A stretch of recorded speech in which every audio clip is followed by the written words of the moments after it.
Hello and welcome to another episode of CyberSeek with Infosec Institute. Today's guest is Tim Herbert, Vice President, Research and Market Intelligence for CyberSeek. This is going to be an interesting day. We're going to be cyberspeaking and cyberseeking at the same time.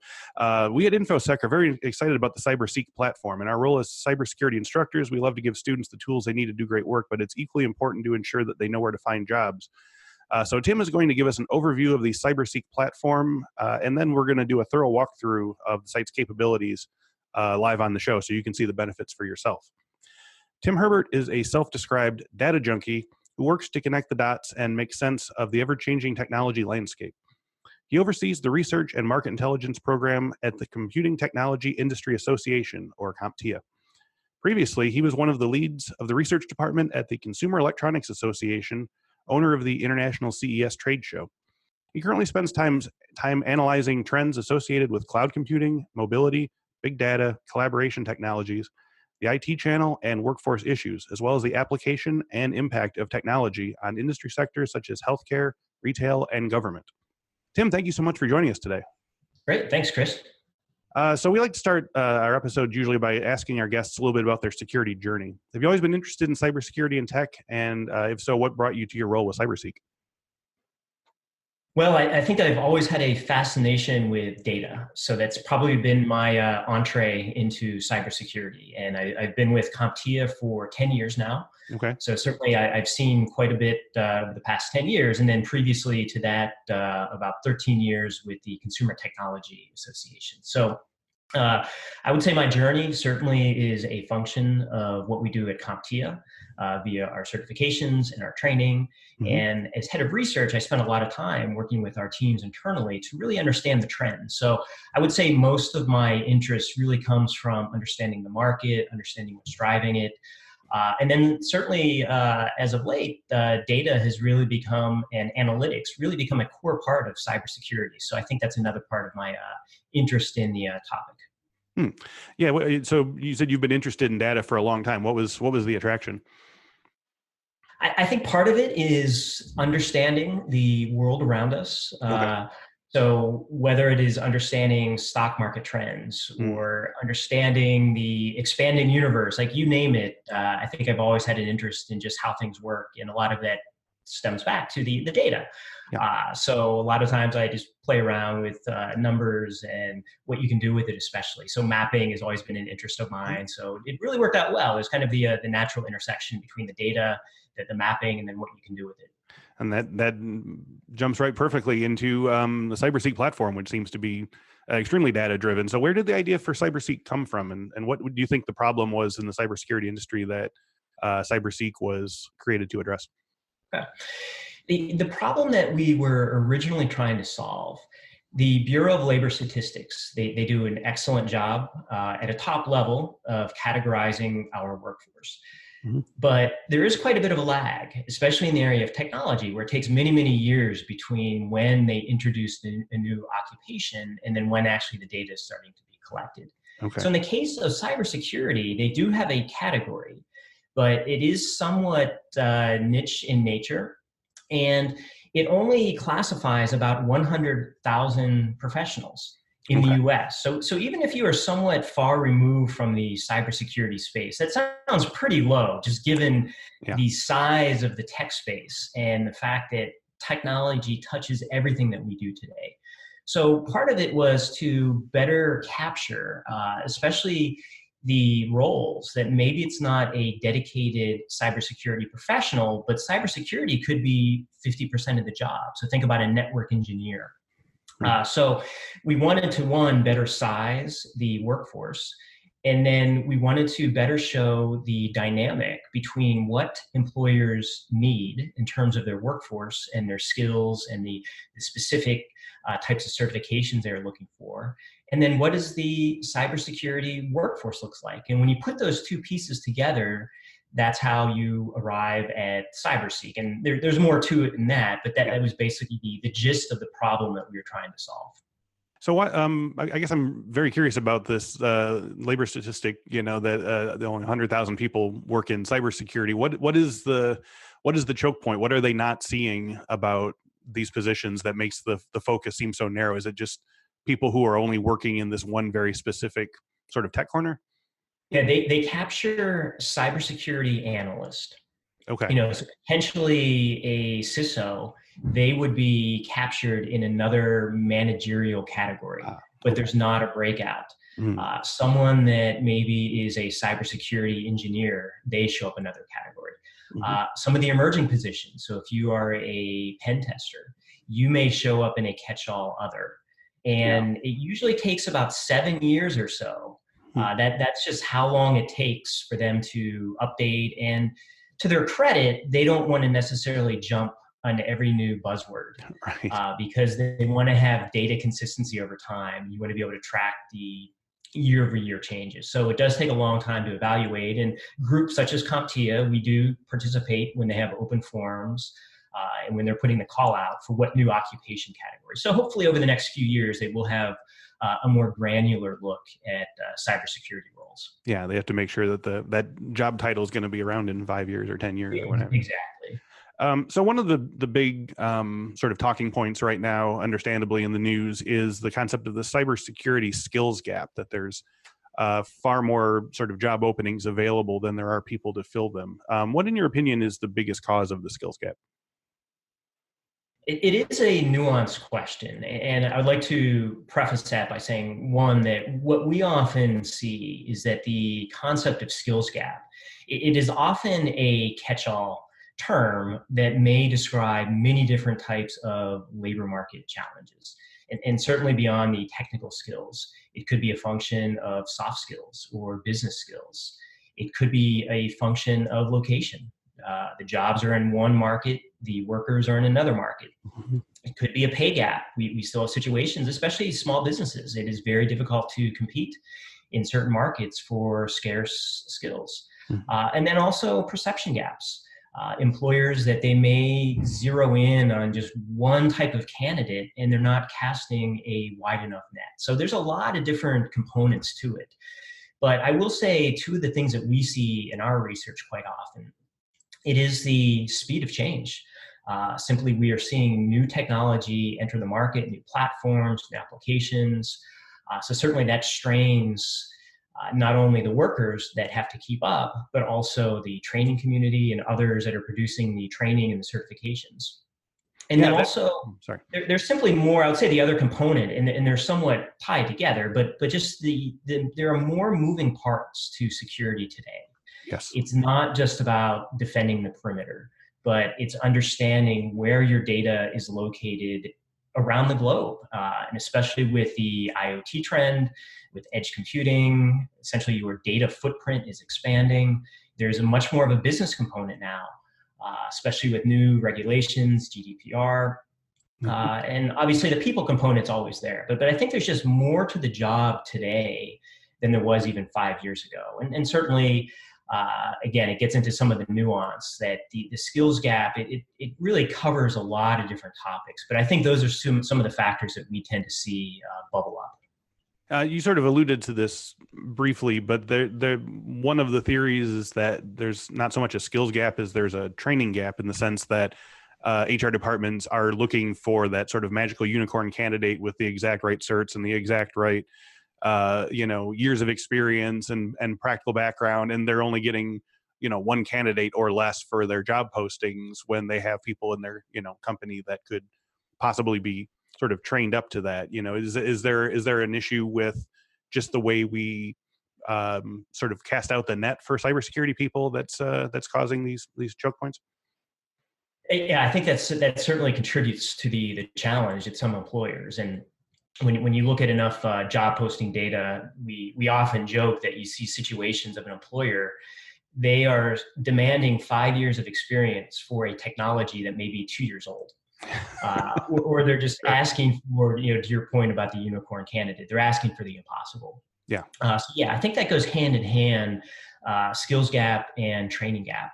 And certainly in some situations, it is under investing in training, or not crafting the right type of training program for the teams. And we also hear that employers, sometimes they are reluctant to train because they're fearful the employee will then hop to another employer. And Right. usually the counter argument is, well, if you don't train, you could certainly lose that employee, or how does it affect your bottom line if Right. you are unwilling to invest in your employees? So, Yeah. again, it's always difficult when we're talking about a very broad category to overgeneralize too much. Yes. But certainly that's something that we do work with a lot of employers and try to provide guidance in terms of what is realistic in terms of your candidates. And I think we have seen evidence, especially now, the unemployment rate for IT occupations is about 2%.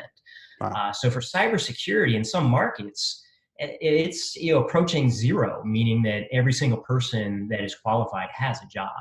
Right. So we have seen some evidence that employers, they are starting to forego the requirement of, say, a 4-year degree. Hmm. They're casting a wider net, and they're looking at candidates that perhaps didn't have quite the same background that they were expecting. And in many cases, that works out great. And oftentimes they are able to bring in people in a diversity of opinion that actually helps the company. So speaking to that nuance, obviously cybersecurity is not a monolith, as we're saying here. And since there's lots of different facets to the cybersecurity industry, are there areas within the sort of umbrella term cybersecurity where the skills gap is shrinking? Are there certain job positions that have plenty of people to cover, or is the skills gap pretty much across the board?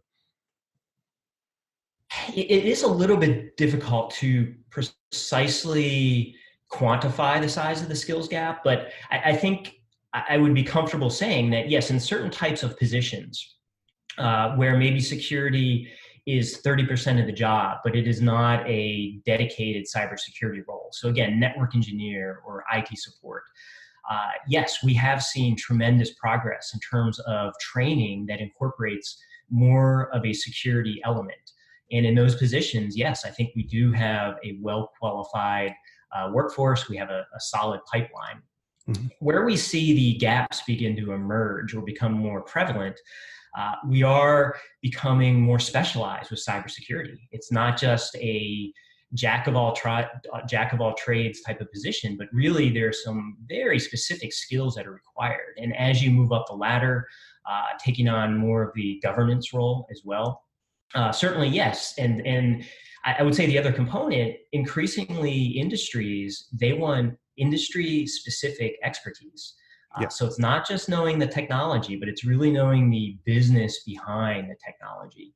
So if you work in manufacturing or agriculture or healthcare, so that's where you do begin to see some of the shortages. And in some cases, it is a function of experience that you just have to, you're not going to produce someone that's an expert in all of these fields overnight. Right. So sometimes we just have to make sure people are on the right career path and that we know that they will get there eventually. To jump back to something you spoke about previously, you were mentioning, and this is something we've talked with other guests about, but the sort of the treadmill of the sort of constantly evolving tech, and how not only are you having your current people, needing to, their knowledge is, out of date after 6 months, and then you have new people trying to get on the treadmill, but are also trying to keep up with the new trends. Is there any way off of that? I mean, it just seems like it's just going to keep getting faster and faster, and sort of a shorter half-life for tech knowledge. Yeah, I think that's the reality of the sector we're in. Yeah. But I will say that what we often hear from employers is that, and this is why they tend to prefer candidates that have a broad foundation of technology, education, and training. Mm-hmm. And they know that it's going to change, but oftentimes those types of candidates, they are better equipped to learn, and they have that learning mindset. And it's not just the candidates, but the organizations that really have a learning mindset, and they are really focused on agility, tend to perform better over time. So turning the attention of the interview over to CyberSeek, can you tell me a little bit about CyberSeek and its alignment with the NICE Cybersecurity Workforce Framework as a sort of a united framework for career pathways and so forth? Yes, that was I would say one of the really foundational pieces of building out CyberSeek. I created a beta version of the map in 2015 Okay. and presented it at a cybersecurity conference. And the reception went over very well. There was a lot of interest in it. And that's when we really made the decision to scale it. And we began our partnership with Burning Glass. That is a data company that supplies the job posting data. Okay. And then also with NICE, and that is the cybersecurity education arm of NIST, Yes. the National Institute for Technology and Standards. So one of the other problems that we recognized that there wasn't really enough of a common language in how we talk about cybersecurity. And again, it gets to the point of, at times we overgeneralize. And as the field has matured, we do have new specialties. And NICE, I think, did an excellent job. It was a public-private partnership, so there was many groups involved across the industry, and they developed the NICE framework. And I think they're on maybe iteration 3.0 now, Okay. but it has 7 top-level knowledge domains in the field of cybersecurity. Mm-hmm. And then under those domains, I think there's roughly 53 or so specific skills. And what we did with CyberSeek, we mapped all of the data directly to this framework. So it provides a common way to describe the knowledge domains and the skills that are required to really have a holistic cybersecurity posture within an organization. And the expectation is that not one person has all of these skills. It's again, it's what an organization should strive for in terms of their cybersecurity team is able to fulfill all of the functions. Right. We're still sort of learning how to sort of map our employees or the potential employees to the actual needs of the expanding needs of the organization. Yeah. So I guess to that end, why don't we have you open up the CyberSeek platform here, and Tim, if you can share your screen and walk us through a little bit of how this works.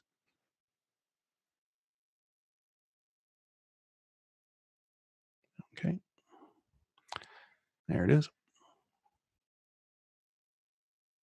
Okay, let me just get this.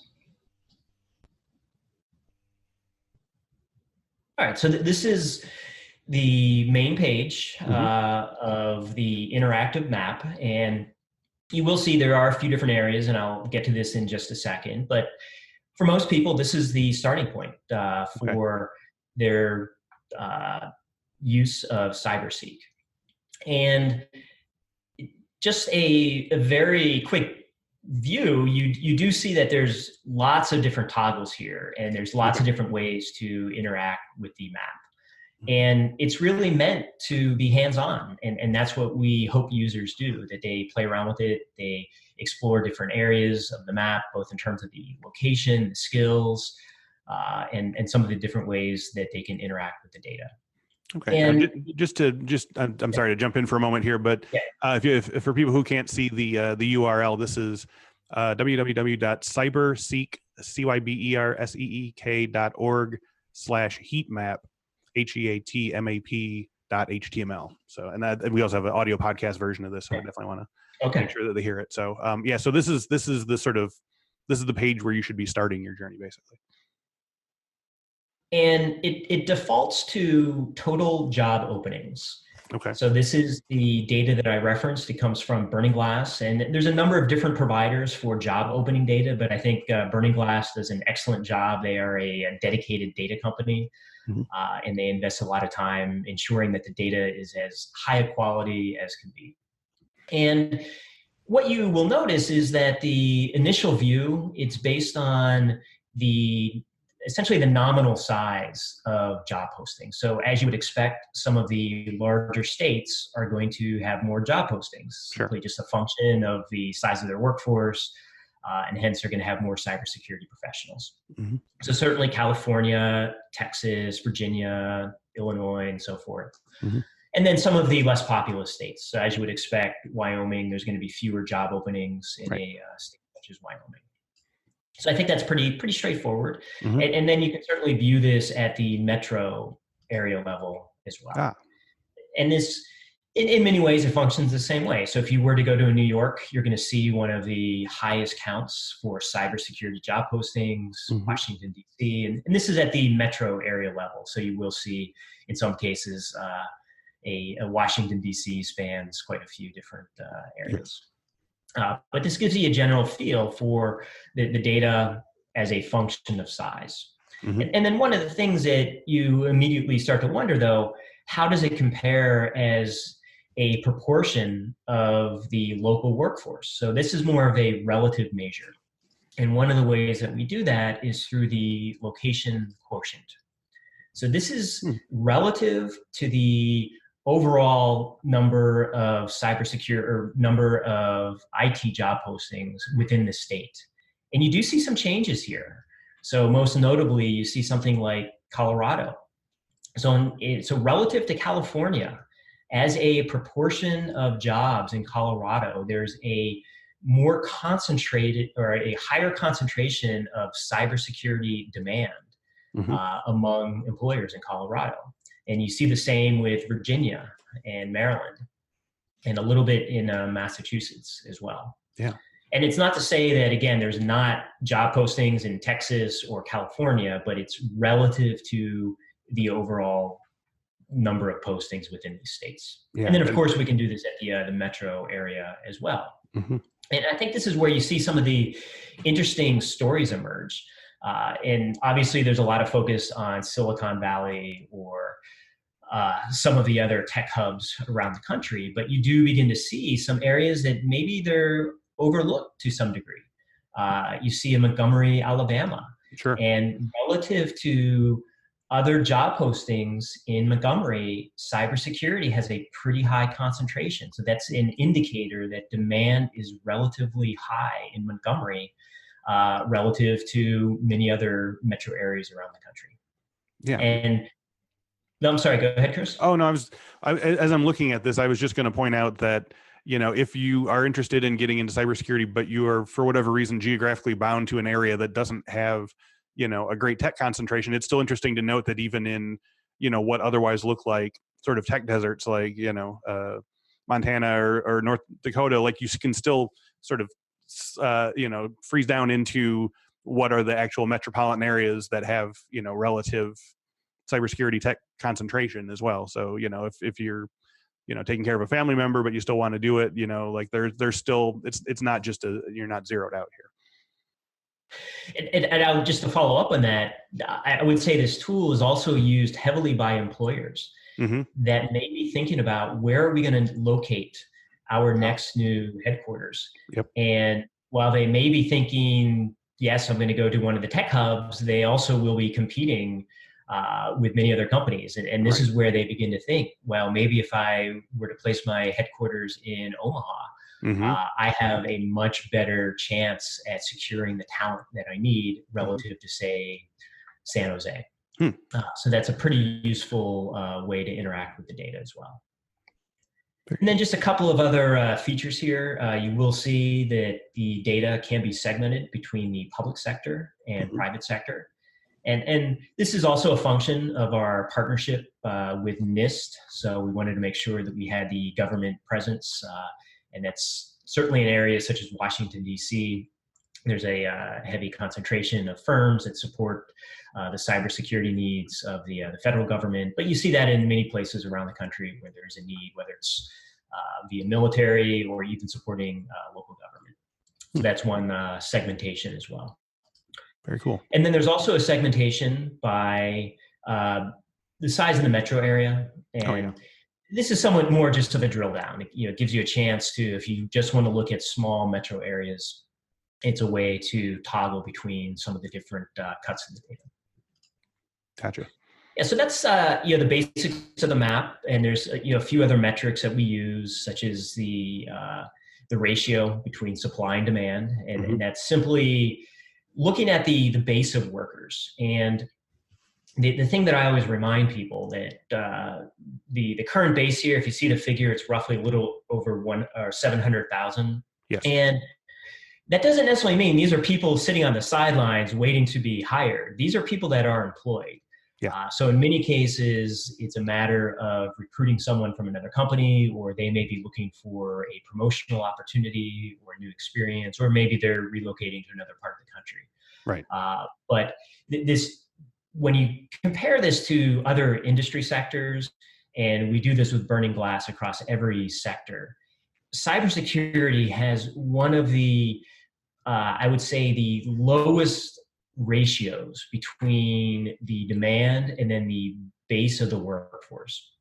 So in some ways, it corroborates that the unemployment rate is very low, and it corroborates that there is intense demand in a lot of areas for cybersecurity skills and talent. And then one other reminder, again, I alluded to this earlier, it doesn't necessarily mean that these are all dedicated cybersecurity roles. In some cases, you will see, if you look over here at the top cybersecurity job titles, Okay. you do see titles such as network engineer.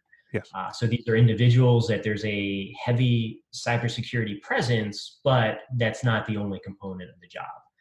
Systems engineer, similar situation, software development, system administrator, and so forth.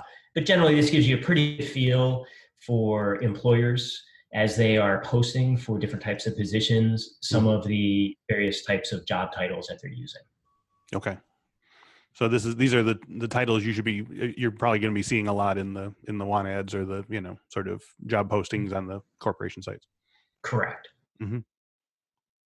And then down in the bottom left, yep, this is the NICE framework that we discussed right. Just a little bit ago. And as I mentioned, there are 7 high-level categories. And NICE, if you just search NICE Cybersecurity Workforce Framework, the site comes right up, and it is a helpful reference tool. And we do have some of the descriptions here of what each category includes.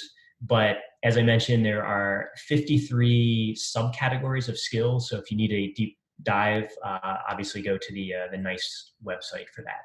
Okay. But this gives you a pretty good sense of how the data syncs up with what employers are demanding. Right. And in many cases, there may be some overlap, but operate and maintain, this is the biggest category. And this really goes to maintaining the infrastructure of the organization. Okay.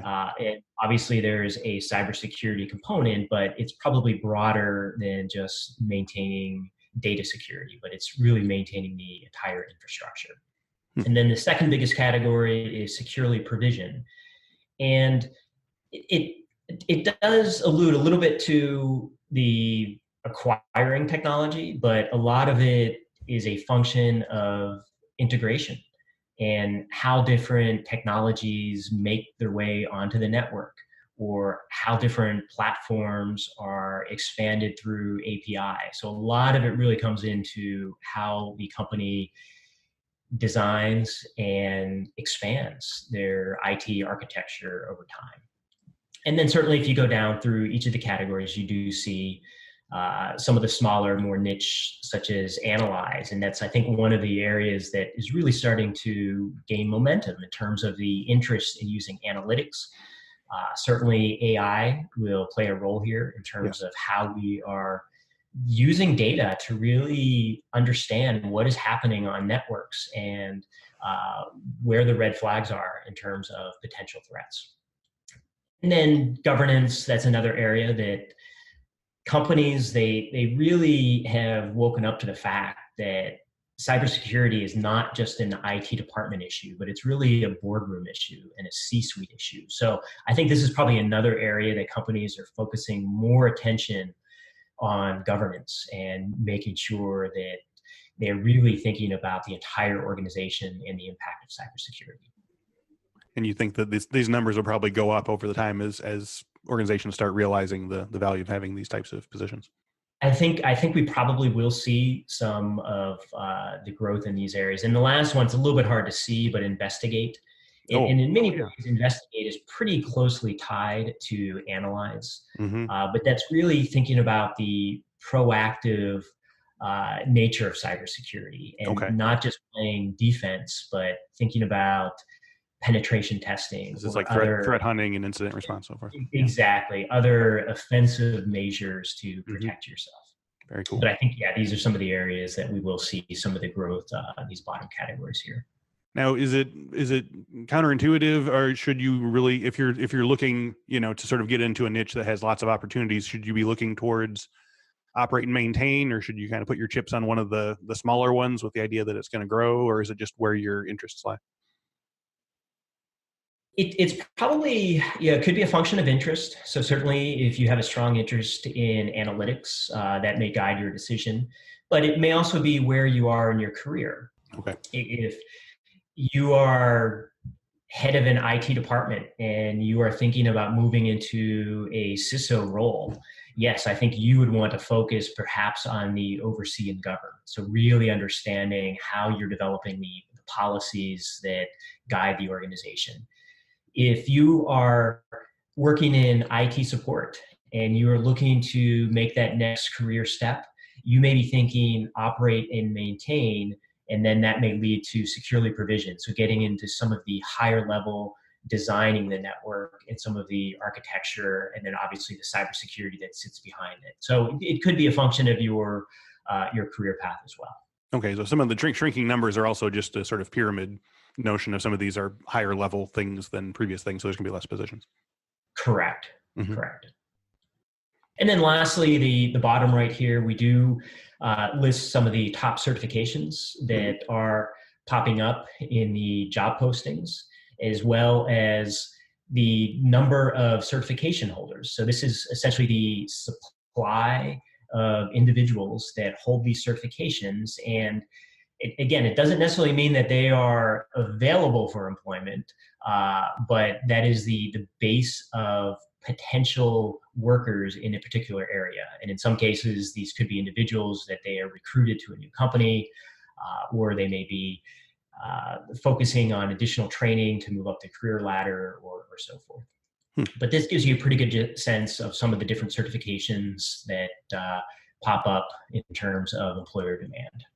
Now, can we read anything into, so for example, CISMs down there, it shows that there are more openings requiring CISM certification than there are CISM certificate holders. Now, is that something worth keeping in mind if you're sort of gauging your career path, that if you can get a CISM under your belt, you're now open to positions that, were previously, not available to most people, or because it looks like, Security Plus, obviously everyone has Security Plus, but you get this very, very strong ratio. Is there anything, do we read anything into those ratios? To a degree. In some cases, yes, it does mean that there is significant employer demand for a certain certification. Okay. And what you will see, and I will show this once we move to the career pathways portion of the map. Great. It does also, though, it highlights one of the challenges that we see in the market, where employers, they are including certifications, and some of these, the CISSP in particular, they often recommend 5 to 7 years of experience in some cases. Yes. And employers, they are including these higher level certifications for an entry level job that may have 2 years of experience. So in some cases, it's also employers that they're adding everything that they can think of into the job posting. And that creates a situation where it's inflating the perception of demand. And then when they really think about their needs, chances are they need something that's probably more hands-on technical. Yeah. And then conversely, what you see with Security Plus, you see a lot of the positions such as network engineer that they may not specify Security Plus, but the job has a heavy security component. And what they're really calling for, without saying it, is they need someone that has some of the technical skills associated with a Security Plus. Yeah, just the comfort level. Yeah. Yes, yeah, so in some cases, the demand here, it understates to a degree because of Security Plus baked into some of these other roles. Okay. But that is a good segue, though, I think, to the career pathways portion of the map. And this is the second tab up here.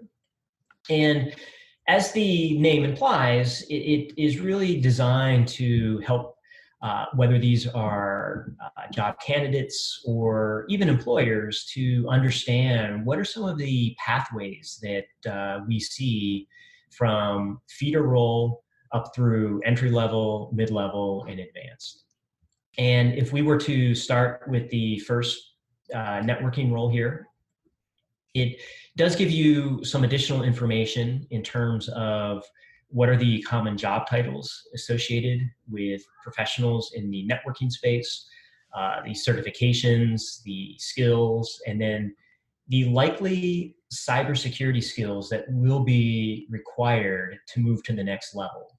Okay. And if we were to click on the cybersecurity specialist or technician role, again, you see the bottom fields. They are dynamically tied to the role above, but it gives you a general sense of, I'm working in networking. I would like to make the leap into cybersecurity. And from cybersecurity, I may even be thinking the next 5 years, where do I want to go with cybersecurity technician role? And I may want to move into a cybersecurity analyst role. And then from there, perhaps I want to move into a managerial role or an engineering role or so forth. Mm-hmm. And one of the things I like to acknowledge, we, as much as we could, we wanted to base this on the data. And we were also, though, cognizant of the fact that in certain industries, the job titles may be slightly different and they may be interpreted in a slightly different way. So I think usually the one example that comes out in the government space, IT auditor may be considered more of an entry-level role. In other organizations, though, when you think auditor, you're typically thinking high level. You're thinking someone that may be more advanced. Right. So we do have to recognize that this doesn't necessarily apply to every company situation. They may have a slightly different interpretation.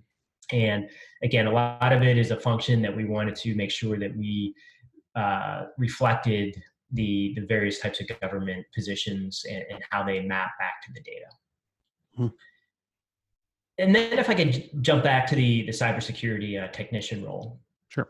If you scroll down, it does give you some additional information. If you are, say, just thinking about, I'm working networking, where do I want to go next? And cybersecurity is one of several options that you may have.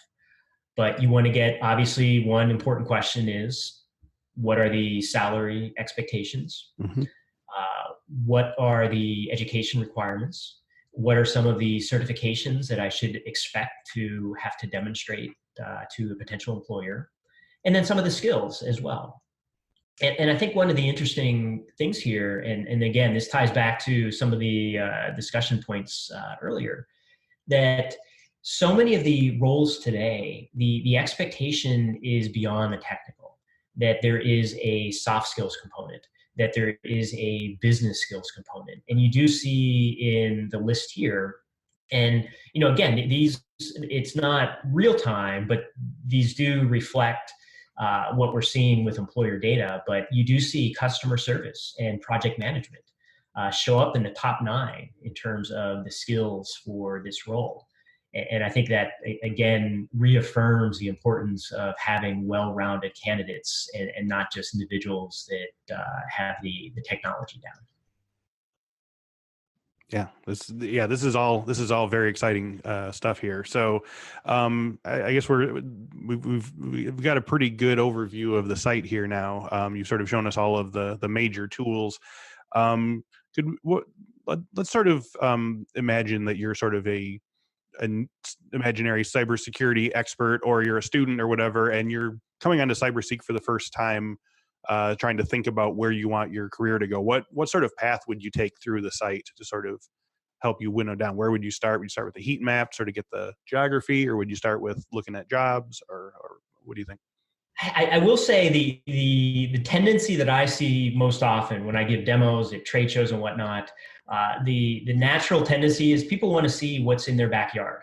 Yes. So people usually will want to immediately go, depending on, I grew up in the Pittsburgh region, so if I was coming to this for the first time, and I should say one other feature that you can drill down. Oh yeah. But probably my natural reaction would be, what's happening in Pittsburgh? Right. So I think probably I would start with your backyard just to get a feel for. In Pittsburgh, it actually looks like there's quite a few job openings. Yeah.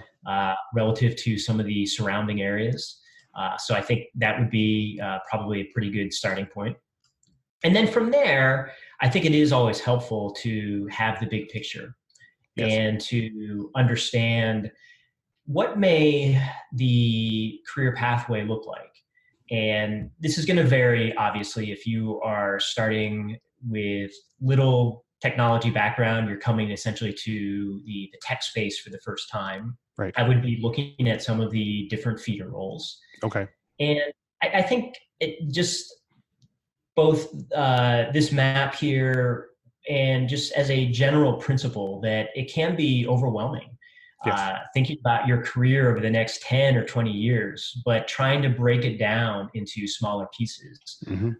So thinking about step one, maybe the feeder roles, and what do I need in terms of some of the education requirements. And this may be an opportunity to say, actually, this is something that we see expanding, but increasingly there are employers that they recognize that there are many quality candidates that don't have a 4-year degree. Mm-hmm. So I would be thinking potentially, what are some of my training options? Does it involve going to a 2-year program? Does it involve working with a training company or a training partner? Mm-hmm. And that's, I would say, where CyberSeek helps to provide the general roadmap for where you want to go. And we work very closely with the training community, and CyberSeek, I think it's probably unreasonable to think that you're going to have one-stop shop for everything, but we recognize then that there are many underlying details. So for example, if you do want to pursue one of these certifications, what does that look like from a training program? Right. And if I want to tailor a training program to my needs, to my situation, where do I get that information? So whether it's working with a Infosec Institute and using some of your material, or many other quality training partners or university programs, typically that's where the handoff occurs. You get the general big picture, you get the next level down in terms of what you're going to need. You get the general path of where you may want to go over the next 5 years. And then when you're getting ready to really execute and you're really beginning to start your training, that's when you begin to work with other partners in the cybersecurity community. So it seems like you've given us tons and tons of cool information here. Are there any functions of the platform that you feel are sort of under the radar and underutilized that you would like people to notice? Like, everyone's probably looking at, salary stuff and, like you said, things in their backyard, but like, what are some things that you think, people aren't taking as much advantage of with CyberSeek? I will say from an employer perspective, or even from, say, a university or others, you will see here there is a embeddable widget. Mm-hmm. So for any groups out there that they want to offer a CyberSeek Lite version on their own site, certainly something is available. And again, not necessarily a job candidate would be doing this, but for others that are working with job candidates, I think this is probably a pretty interesting feature and probably a little bit underutilized. Certainly the career pathway, this is probably an area that I think, again, a lot of people, they go to the map and they get a pretty good feel for employer demand, but the career pathway, and then especially under the career pathway, how some of the feeder roles map back to the NICE framework. Mm-hmm. And I think that's another just general best practice for both employers, but also job candidates to be familiar with the framework. So I think that's something that probably is useful and perhaps overlooked, not just on CyberSeek, but within the cybersecurity space in general. And then I will say as well, something that I often remind people, especially if you are on the go, that the map does work for a map. So data maps are always a little bit tricky on mobile devices, but it works very well on a mobile device. So very good. It's pretty handy if you are out in a situation or you're ready for a job interview. Yeah. And you want to go to pull up a few quick stats. It's on your way to on the subway on your way to a job interview or something like that. Exactly. Pop it in. Okay, so let's close up the CyberSeek thing here. We'll wrap up the interview a little bit. So one last question as we wrap up here. What are some upcoming features that CyberSeek is working on that you're looking forward to? We are continuing to build out some of the feeder roles, and you can see that some of these roles here are probably not very entry level. So certainly adding in some of the help desk and some of the IT support positions, and then even some of the positions that may be coming from another area of the organization, such as project management, that someone wants to move into a more technical role. So we're going to continue to work on the feeder roles. We are hoping for international expansion. So we have been working with the government in Australia and the UK. So our fingers are crossed that we're going to be able to expand. And certainly we recognize that cybersecurity, it certainly is a topic that goes well beyond the borders of the US. So we want to reflect that with the platform. And then certainly just keeping the data maintained and building out as new certifications emerge, as new facets of the NICE framework emerge, we will continue to keep CyberSeek updated. That's great. Tim Herbert, thank you so much for being here today. This was really, really cool and educational. Great. Thank you, Chris. And thank you all for listening and watching. If you enjoyed today's video, you can find many more of them on our YouTube page. Just go to youtube.com and type in Infosec Institute to check out our collection of tutorials, interviews, and past webinars. If you'd rather have us in your ears during your workday, all of our videos are available as audio podcasts. Please visit infosecinstitute.com/cyberspeak for the full list of episodes. And we're also on Spotify and iTunes and all the usual places you get podcasts. Podcast listeners can also go to infosecinstitute.com/podcast to see our current special promotions. And finally, if you'd like to try our free Security IQ package, which includes phishing simulators you can use to fake phish and then educate your colleagues and friends in the ways of security awareness, please visit infosecinstitute.com/security-IQ. Thanks once again to Tim Herbert, and thank you all again for watching and listening today. We will speak to you